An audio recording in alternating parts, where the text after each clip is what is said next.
brièvement. Je m'appelle Daniel Sbil, j'ai 30 ans et je suis étudiant à l'université de Brest, l'université de Bretagne occidentale. Peux-tu nous parler de ton parcours scolaire, la matière principale? Alors en ce moment j'étudie les langues étrangères appliquées anglais-chinois. On étudie l'anglais et le chinois avec du marketing, du management, de l'économie et de la comptabilité. Pourquoi as-tu décidé de venir faire un stage en Chine? Parce que j'ai l'obligation de faire un stage en Chine durant ma licence, et étant donné que j'étudie le chinois et que j'étais déjà venu en Chine l'année dernière, je me suis dit que comme j'ai apprécié ça, je me suis dit que c'était l'occasion de revenir. Dans quel domaine était ton stage? Mon stage, c'est la recherche de marques étrangères qui veulent s'installer en Chine, donc c'est principalement du marketing et de la négociation. Comment était ton stage? Mon stage était très bien, il s'est très bien passé, les gens étaient vraiment les collègues étaient vraiment sympas, et puis ça a été une bonne expérience. Comment tu as arrivé à trouver MTA Network? C'est mon patron qui m'a parlé justement de ça pour faciliter le visa. Donc il m'a donné le contact de MTA Network et c'est comme ça que j'ai découvert cette société. Quel service de MTA Network as-tu choisi? J'ai pris le package qui me permet d'avoir la lettre pour le visa, les cours de chinois ainsi que l'appartement pendant toute la durée de mon stage. Comment as-tu organisé pour le visa?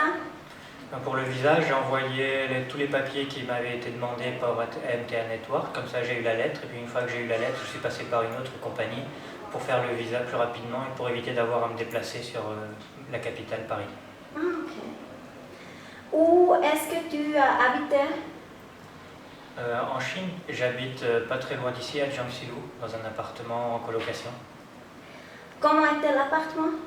L'appartement était plutôt bien situé, il est assez grand, il y a une cuisine aménagée, il y a la salle de bain, il y a ce qu'il faut. Et comment était l'entourage? Très bien, il y a tout ce qu'il faut, il y a un petit magasin pour pouvoir faire ses courses, il y a plein de petits restaurants, il y a de quoi visiter, il y a de quoi faire du shopping, plutôt très bien. Est-ce qu'il était convenable pour aller à l'entreprise? Oui, bien vraiment pratique, il n'y avait qu'à juste descendre, prendre l'arrêt de bus qui était en face et puis le bus m'emmenait directement au travail. Comment était ton expérience en Chine? C'est une très bonne expérience que je recommande à tous, vraiment très bien, un excellent séjour. Est-ce qu'il était difficile de s'adapter à la culture et la mentalité des Chinois? Non, pas vraiment, à part peut-être la nourriture qui change vraiment beaucoup. Pour le reste, les Chinois sont quand même très accueillants du point de vue des étrangers, donc c'est pas trop difficile. Quels sont les avantages que tu as reçus pendant cette période en Chine? Les avantages que j'ai retirés, c'est découvrir une nouvelle culture. Ça a été vraiment une très bonne expérience, très enrichissante. Et puis ça fait toujours plaisir de rencontrer de nouvelles personnes, de voyager un peu et puis de changer de mentalité aussi. Est-ce que tu es satisfait de ton expérience en Chine? Oui, vraiment très satisfait. Est-ce que tu vas recommander tes amis de venir faire un stage en Chine? Oui, c'est déjà fait, et puis quand je rentrerai, je reconseillerai à des amis de venir faire en Chine. C'est vraiment une très bonne expérience et c'est à faire. Ok, je te remercie beaucoup pour ton temps et nous te souhaitons plein succès dans ta future carrière et bonne chance. Merci beaucoup.